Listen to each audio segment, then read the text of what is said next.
los oriento a lecturas focalizadas. Bueno, denme un segundito que todavía estoy incorporando compañeros.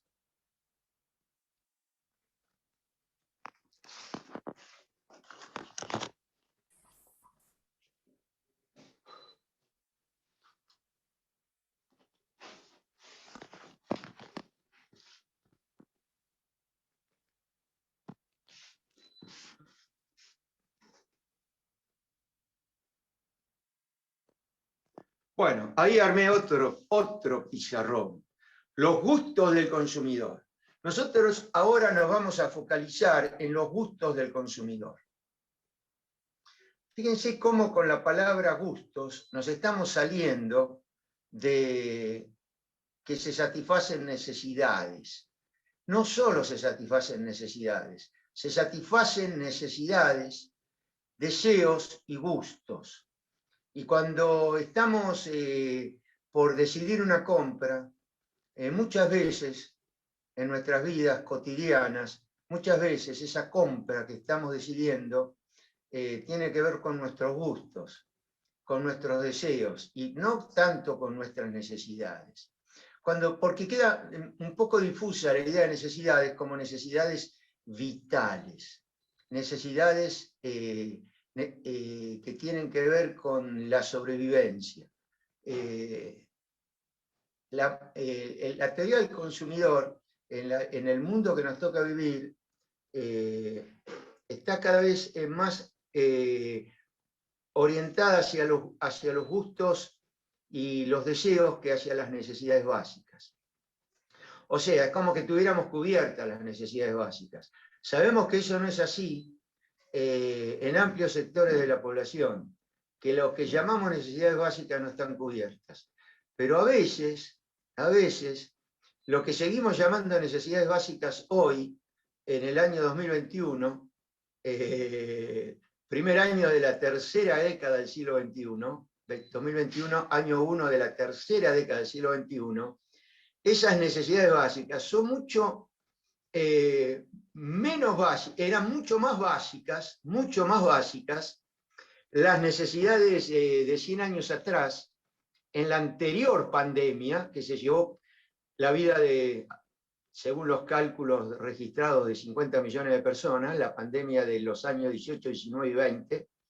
En esa época, cerca del año de 1929, la gran crisis mundial, las necesidades insatisfechas básicas eran mucho más terribles de lo que hoy nosotros llamamos necesidades básicas.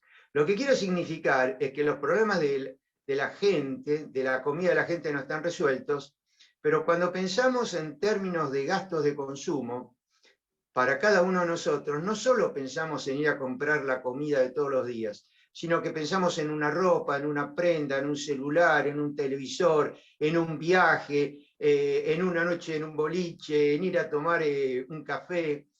Hay una cantidad muy grande de cosas que consumimos y que muchas veces no son necesidades básicas, sino que son gustos y deseos. Bueno, los gustos del consumidor. Suponemos que el consumidor consume dentro de una canasta de bienes y servicios donde habrá bienes básicos, tomate, lechuga, carne, pollo, agua, Coca-Cola, gaseosa, y bienes muy diversificados que se salen de lo básico. Eso es lo que consumimos, una canasta de bienes y servicios. Los servicios pueden ser, son un montón, peluquería, en este caso tenemos educación. Uno diría educación, necesidad básica, estoy totalmente de acuerdo que la educación es una necesidad básica. Una de las cosas más caras es la ignorancia, y una de las cosas, cuando uno se pregunta si es cara la educación porque tengo que gastar en libros o lo que fuese, el costo de la ignorancia es enorme. Entonces, un servicio es la educación, y podría considerarlo un servicio básico. 200 años atrás ni se lo pensaba en estos términos. Consumimos bienes, consumimos horas de banda ancha, consumimos WhatsApp, celular, el gasto que pagamos del celular todos los meses. Hay una cantidad de bienes y servicios. Cuando miramos Netflix o miramos YouTube o miramos Prime Video en la televisión, o cuando en un café, en una confitería tomamos un café, extraño mucho la confitería, el café de la facultad, tenemos una enorme cantidad de bienes y servicios que todos los días consumimos. Muy bien, lo vamos a llamar una combinación de bienes y servicios que todos los días consumimos. Y está orientada de acuerdo a nuestros gustos.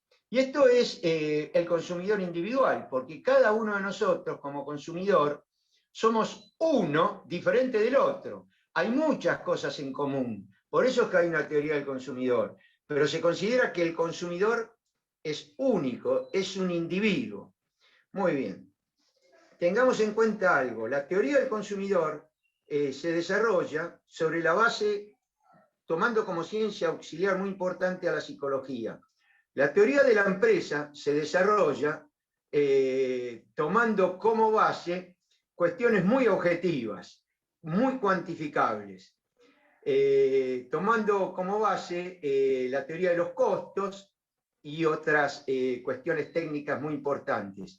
La teoría de la empresa es algo que tiene un fuerte componente, digamos, de ingeniería industrial. O sea, si tenemos que pensar en la teoría del consumidor y la ciencia que está detrás de la teoría del consumidor, y tenemos que pensar en una ciencia auxiliar importante, sería la psicología. Si tenemos que pensar en la teoría de la empresa, esa ciencia que está detrás de la teoría de la empresa, y tuviéramos que pensar en una ciencia auxiliar muy importante, sería la ingeniería industrial. Con esto ya estamos separando dos análisis que van a ver que son bastante similares en el tratamiento matemático, pero son absolutamente diferentes. Uno es como si fuera un soft, donde tenemos mucho de la psicología, y otro es como si fuera un hardware, donde tenemos mucho duro, es más dura la teoría de la empresa. Tenemos mucho de la ingeniería industrial. Lo tenemos que ver así, pero van a ver que el tratamiento matemático e incluso el tratamiento gráfico es muy similar. Bueno, tenemos entonces una combinación de bienes y servicios, que acá, para hacer el análisis gráfico, al nivel gráfico, vamos a suponer que la canasta se compone de combinaciones de dos bienes. El bien 2 que vamos a representar sobre un eje vertical y el bien 1 que vamos a representar sobre un eje horizontal. Bueno, en función de todo esto vamos a armar un mapa de preferencias del consumidor, pero tenemos que tener en cuenta lo siguiente. Vamos a tener combinaciones que se prefieren por sobre otras. A ver, ¿puedo cambiar el auto o hacer un viaje al extranjero? Puedo, porque tengo una restricción. Entonces, puedo hacer un viaje al extranjero una vez cada 4 años y cambiar un auto una vez cada 10 años. Un ejemplo, o depende del individuo. Hay otro que va a cambiar el auto una vez al año y va a hacer un viaje al extranjero una vez cada 6 meses. Depende del individuo, pero son combinaciones. Y esas combinaciones van a tener un ordenamiento de acuerdo a las preferencias. Va a haber combinaciones que se prefieren por sobre otras combinaciones. Hay combinaciones que se prefieren por sobre otras combinaciones, o que tienen el mismo nivel de satisfacción. Cuando una combinación se prefiere por encima de otra, es porque proporciona una satisfacción mayor. Lo llamamos nivel de satisfacción. Pero va a haber combinaciones que no varían el nivel de satisfacción. A esas combinaciones que no varían de acuerdo al nivel de satisfacción que proporcionan, las llamamos combinaciones indiferentes. O sea, son indiferentes en lo que hace a satisfacción. Y eso va a dar lugar al concepto de curvas de indiferencia, que es un concepto abstracto si considero que hay n bienes. Pero lo vamos a ver solamente con 2 bienes. Entonces vamos al mapa de preferencias, y las curvas de indiferencia, que son las que están graficadas y dan lugar al mapa de preferencias, a veces este mapa se lo llama mapa de indiferencia o de curvas de indiferencia. Yo voy a dejar la denominación que aparece en algunos textos, que son los menos, que habla de mapas de preferencias. Pero recuerden que cuando leen y encuentran que hablan de mapa de curvas de indiferencia o de mapa de indiferencia, se está refiriendo al mismo mapa. Tenemos un mapa donde hay curvas de combinaciones que son indiferentes, pero a medida que avanzamos de una curva hacia la otra, cada curva más arriba, las curvas de más arriba se prefieren sobre las curvas de más abajo. Bueno, y ahí tenemos el mapa de preferencias. Bueno, entonces nosotros vamos a poner algunas propiedades del mapa de preferencias y después vamos a analizar de qué supuestos provienen. Bueno, la primera propiedad del mapa de indiferencia, vamos a poner acá propiedades de las curvas de indiferencia. Propiedades de las curvas de indiferencia. Tengan paciencia, acá por ahí ustedes dicen, ¿dónde está la práctica, no? Necesito desarrollar estas ideas para que nosotros después podamos hacer los ejercicios. Propiedades de las curvas de indiferencia. Trato de hacer los pizarrones lo más elegante posible para que... Sí, decime, por favor. No, que le sale espectacular. La prolijidad, la verdad. Bueno, muchas gracias. Muchas gracias. Ok. Propiedades de las curvas de indiferencia. Bueno, la primera es que se prefieren las curvas de más arriba, ¿no? Las curvas de indiferencia más altas se prefieren por sobre las de abajo. A ver cómo podemos poner esa propiedad. Vamos a poner simplemente se prefieren las curvas más altas por sobre las otras. Se prefieren las curvas más altas por sobre las otras. Más altas. Ahí está, ahí quedó. Por sobre las otras. Primera propiedad. Después vamos a ver qué significa todo esto. Y ahí sí viene un poco en relación a la pregunta de la alumna. ¿Qué significa? ¿Qué es lo intuitivo? Bueno, ustedes van a ver que cuando yo aclaro un poquito, vamos a ir al nivel intuitivo, cuando hablemos y expliquemos el significado de estas cosas que estamos queriendo decir. Vamos a bajar al nivel intuitivo. Se prefieren las curvas más altas por sobre las de más abajo, por sobre las otras. Vamos a poner por sobre las, vamos a poner de más abajo, por sobre las de más abajo. Aunque esto redunda, ¿no? Redunda. Se prefieren las curvas más altas por sobre las de más abajo. Bueno, esa sería la primera de las propiedades de las curvas de indiferencia. Bueno, segunda propiedad de las curvas de indiferencia. Tienen pendiente negativa. Tienen pendiente negativa. Fíjense que si yo tomo la tangente en cualquier punto es negativa, o sea, descienden, van hacia abajo las curvas de indiferencia. Yo tengo una combinación de bienes, donde tengo mucho del bien 2 y poco del bien 1. ¿Por qué tienen pendiente negativa? ¿Por qué van hacia abajo? Porque para tener un poco más del bien 1, necesito sacrificar del bien 2.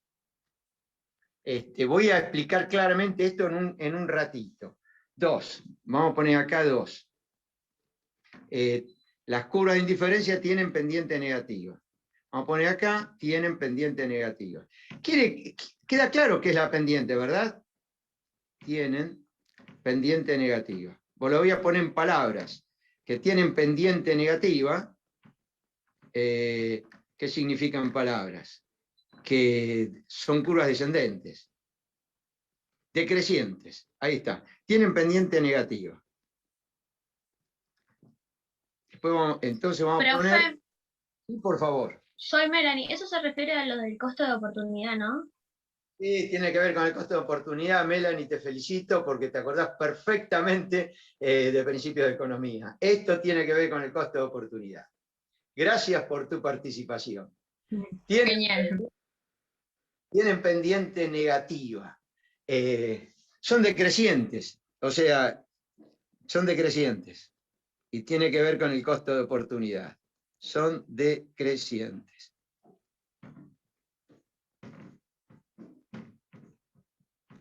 Son decrecientes. Muy bien. Fíjense que sacrifico algo de uno para obtener un poco más del otro. Para pasar de B a C, también, vamos a poner acá. Paso de B a C y paso de C a D.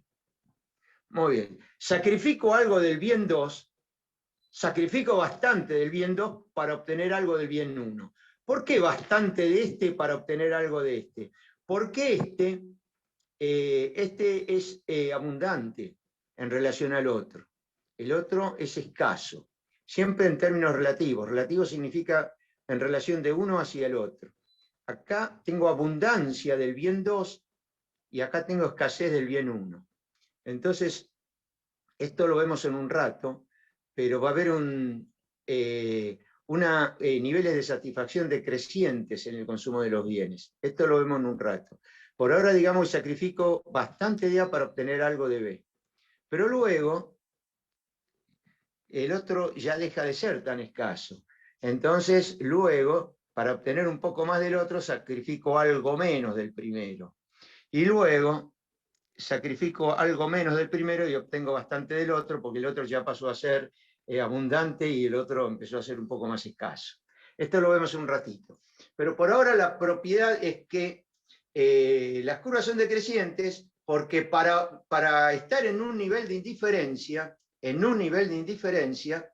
¿qué significa? ¿Cuándo no estoy en un nivel de indiferencia? ¿Cuándo prefiero? Cuando tengo algo más de otro sin sacrificar nada de ninguno. Supongamos que estamos acá, ahí.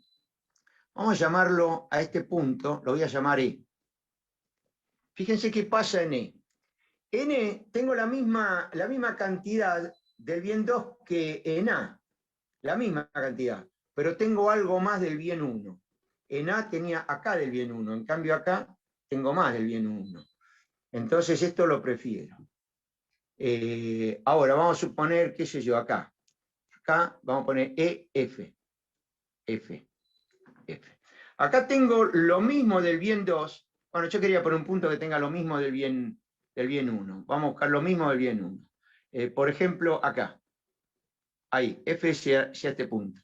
F. Acá tengo lo mismo del bien 1 que en C, pero tengo más del bien 2.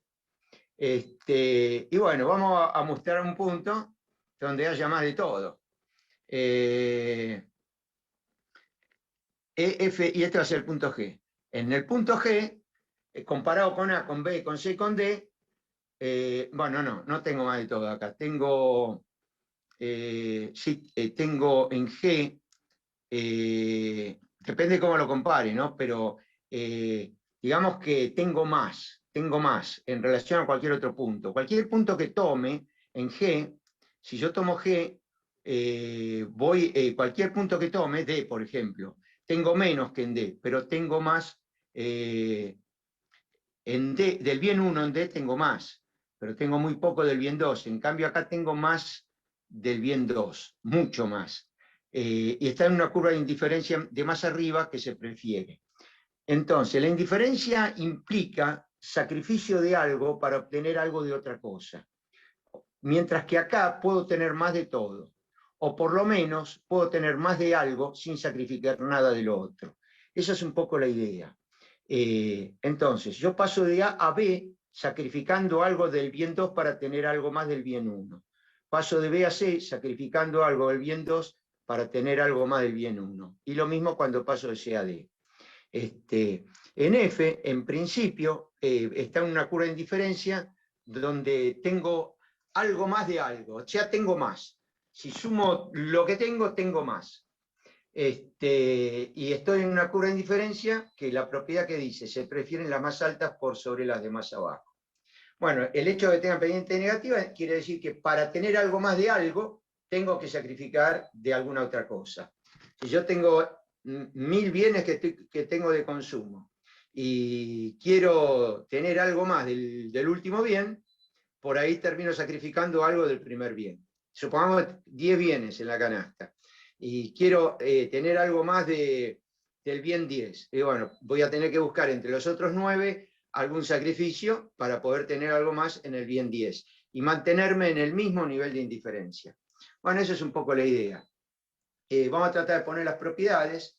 Se prefieren las curvas más altas por sobre las de más abajo y tienen pendiente negativa. Fíjense lo que pasaría, esto no va a la foto, si tuvieran esta forma, fueran crecientes. Si fueran crecientes, fíjense que acá tengo un punto, y acá, en este punto, tengo más de los dos.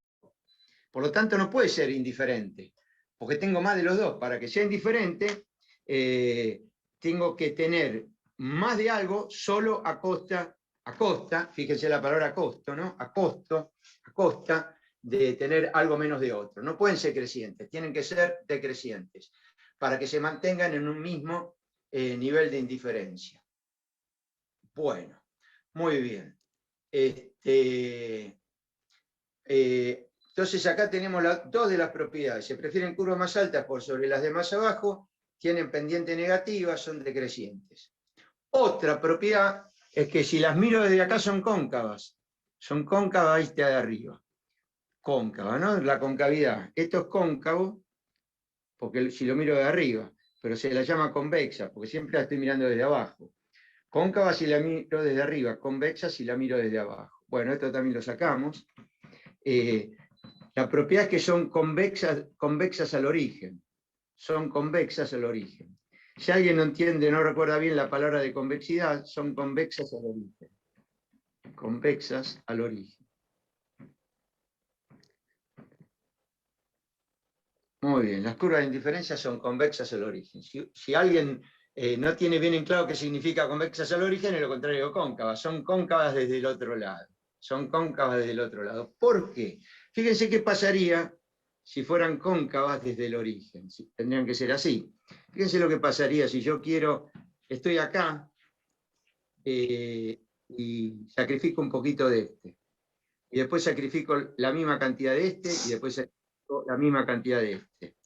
Acá sacrifico la misma cantidad, estoy acá. Cuando sacrifico la misma cantidad para ir acá, este bien es abundante. Esto sí tiene que ver con el costo de oportunidad. Este bien es abundante. Del escaso tendría que sacrificar mucho para obtener. Fíjense que acá lo que sacrifico, ¿no? Acá sacrifico, si hace escaso sacrifico más. Entonces no estoy de acuerdo a ese criterio de costo de oportunidad.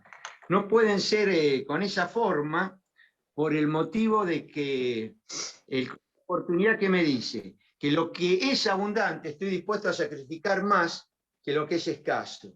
Esto se verifica solamente. Estos conceptos en todo caso después los releemos de la literatura para que queden más claros. Por ahora nos quedamos con estas ideas. Se prefieren las curvas más altas por sobre las de más abajo. Tienen pendiente negativa, o sea que las curvas son decrecientes y son convexas al origen. Bueno, recordemos que el costo de oportunidad es el costo de la elección que no tomamos. Cuando tomamos una elección, se cerró el mundo, el universo. Tomamos una elección, elegimos una canasta, nos paramos en el punto A. ¿Cuál es el costo de oportunidad? De no habernos parado en otro punto, en el punto B. El costo de oportunidad va a estar dado por la otra alternativa, la que no hemos elegido. Con esa relación con el costo de oportunidad, posiblemente volvamos en algún otro momento, y es un tema crucial el tema del costo de oportunidad. Siempre vamos a estar eligiendo, ¿no? Tomando una decisión. El costo de oportunidad, dentro de un conjunto de decisiones posibles, el costo de oportunidad es el costo de la mejor decisión, de las otras decisiones, la mejor. De la mejor de las decisiones alternativas que no hemos tomado. Ese es el costo de oportunidad. Muy bien, nos quedamos por ahora con estas propiedades. Se prefieren las curvas más altas por sobre las de más abajo, tienen pendientes negativas, son decrecientes, son convexas al origen y habría una cuarta. No se cortan. Las curvas de indiferencia no se cortan. Ponemos acá 4. No se intersectan. no se intersectan. Sobre estas propiedades vamos a volver. No se intersectan. Pero volvemos no en este momento, volvemos en otro momento para que esto quede un poco más claro. Necesitamos, para que esto quede un poco más claro, vamos a hacer un análisis más fino, y ese análisis más fino hay que hacerlo a partir de los supuestos de donde provienen estas propiedades. Ahora los voy a decir los supuestos, pero no los voy a anotar. Los vamos a dejar para un poco más adelante. Propiedades de la curva de indiferencia. Se prefieren las curvas más altas por sobre las de más abajo. Tienen pendiente negativa, son decrecientes. Son convexas al origen y no se intersectan. Profe, sí, por favor. soy Melanie otra vez. No se intersectan, quieren decir que no se superponen, ¿no? Una curva con la otra. Sí, quiere decir esto. Ahí tendrías un punto A, acá tendrías un punto B, y acá tendrías un punto C. No se intersectan. Nosotros vamos a ver en detalle. Esto no está claro y no lo va a estar hasta que no expliquemos de dónde surgen cada una de estas propiedades. Y entonces ahí vamos a ver un poquito más su significado. Nosotros ahora lo dejamos como propiedades. Se prefieren las curvas más altas por sobre las de más abajo, tienen pendiente negativa, o sea que son decrecientes, son convexas al origen y no se intersectan. Yo tengo la costumbre de repetir mucho las cosas porque creo que es la manera que se afirman en la mente. Por ahora esto lo tenemos que tomar así hasta que veamos de dónde provienen estas propiedades. El mapa de preferencia va a tener esta forma, pero la forma se basa en estas propiedades. Pero las propiedades se basan, a su vez, en ciertos supuestos que son los que vamos a dar en el próximo bloque. En ciertos supuestos. Esos supuestos, en la teoría, no solo en la teoría económica, sino en la teoría de cualquier otra ciencia, esos supuestos se llaman axiomas. Estas propiedades se basan en axiomas. Lo que se le da el nombre de axiomas se le da el nombre de axiomas a proposiciones que se aceptan sin demostración. ¿Por qué se las aceptan sin demostración? Porque se las recoge de la observación empírica.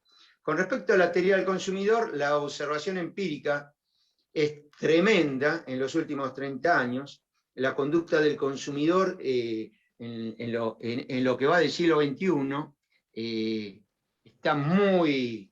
La conducta del consumidor a través de las tremendas bases de datos, el manejo de datos cada vez... el manejo de datos es impresionante. Se tiene previsto miles de millones de datos para el 2050. Y hay todo un estudio de escalas de datos que se manejaban 30 años atrás y que se manejan hoy. Se procesan millones de datos. Hace 100 años se procesaban miles de datos. Ese es el cambio en la escala de los datos. Esto está estudiado en la teoría de los algoritmos. Hay cursos muy interesantes de teoría de algoritmos por la misma gente de la que proviene Paul Samuelson. Samuelson inaugura el curso de teoría económica en el Instituto Tecnológico de Massachusetts desarrolla esos cursos en las décadas de los años 1940 y 1950. Y Samuelson, cuando inicia esos cursos en el Tecnológico de Massachusetts, se basa mucho en la ingeniería, en los procesos de optimización en ingeniería. Hoy la gente del Instituto Tecnológico de Massachusetts tiene cursos libres para todo el mundo, están en idioma inglés, pero también con subtítulos en inglés. Uno los puede consultar y este tema del procesamiento de datos en teoría de algoritmos tiene un curso muy, pero muy interesante. Y se estudia cómo cambia la escala en el procesamiento de los datos. En el caso del comportamiento del consumidor, en los últimos 30 años el procesamiento de datos es enorme en comparación con 100 años atrás o con 50 años atrás, pero a lo largo de todo el siglo XX, en forma empírica, se empezó a tener un conocimiento del comportamiento de los consumidores que se tradujo en el desarrollo de la ciencia del marketing. Este conocimiento de la conducta de los consumidores permite establecer ciertas pautas que se consideran que se verifican siempre o casi siempre, y son esas pautas sobre las que se construyen los axiomas. Nosotros, cuando volvemos en el próximo bloque, vamos a poner los axiomas y vamos a analizar estas propiedades desde el punto de vista de los axiomas. Entonces, los axiomas, que son lo que se supone que es la conducta evidente y que está en la base de esa conducta por parte del consumidor. Vamos a partir de los axiomas en el próximo bloque. Por ahora nos quedamos con estas propiedades de las curvas de indiferencia. Bueno, ahí tenemos otro panorama vuelo de pájaro. Antes de que corte, quiero decir algo de cómo sigue la práctica. Bueno, la práctica va a seguir en el nivel matemático. La representación gráfica, después lo voy a anotar en el próximo bloque, en el próximo pizarrón. La representación gráfica de los gustos y preferencias del consumidor, la representación gráfica es el mapa de preferencias. Esa es la representación gráfica de los gustos y preferencias del consumidor. Ahora vamos a la representación matemática. La representación matemática, lo voy a escribir acá, pero no, lo voy a poner en el otro pizarrón para que lo tengan como fotografía. La representación matemática es lo que se conoce con el nombre de función de utilidad. La función de utilidad pretende ordenar estas preferencias. Esa función de utilidad va a sacar un número para cada una de estas preferencias que va a ser un número de orden. Va a ir de menor a mayor. Nosotros vamos a trabajar esta función de utilidad. Después vamos a ver por qué esta. 100 raíz de Q1 por Q2. Raíz de Q1 por Q2. Esto lo anticipo porque ustedes me dirán, ¿y dónde está la práctica del día? ¿No? Bueno, nosotros vamos a trabajar esto. En base a esto, en el próximo bloque vamos a trabajar la parte práctica usando matemáticas. En el próximo bloque vamos a asignar valores a U. Vamos a tener un U1, un U2 y un U3 en este ejemplo. Va a haber 3 niveles de utilidad que van a ser la representación matemática de los niveles de preferencia, de satisfacción y de los gustos del consumidor. Vamos a trabajar con esta. Las funciones de utilidad son modelos que describen los gustos del consumidor. Son representaciones matemáticas de las preferencias del consumidor. Esta es una sencilla para 2 bienes, pero va a tener las propiedades que se consideran que están presentes en la conducta del consumidor sobre una base empírica. Bueno, esto lo sacamos del pizarrón, o sea que ya vamos a el próximo bloque, los estoy introduciendo, pero si nos faltan estas ideas, no podemos avanzar. O sea que esta clase por ahora no es práctica, ¿no? Es más bien teórica. Cortamos ahora, yo voy a pasar esto, les voy a pedir de vuelta que traten de leerlo y entenderlo, sobre todo memorizarlo, porque queda el vocabulario incorporado. Y después pondremos los axiomas que están presentes en la teoría del consumidor, que son 3, y vamos a ver cómo de los axiomas se derivan las propiedades de la curva de indiferencia y si las podemos traducir a palabras, o sea, a nivel intuitivo. Bueno, nos juntamos, yo tengo acá 10:15, ahora sí, vamos a hacer un break un poco más largo. Vamos a juntarnos 9:20 y hacemos el último bloque. ¿Alguna pregunta antes de que corte acá? No, profe, 10:20, ¿no? Porque 9:20 ya pasó. 10:20 nos juntamos hasta las 11. Muchas gracias.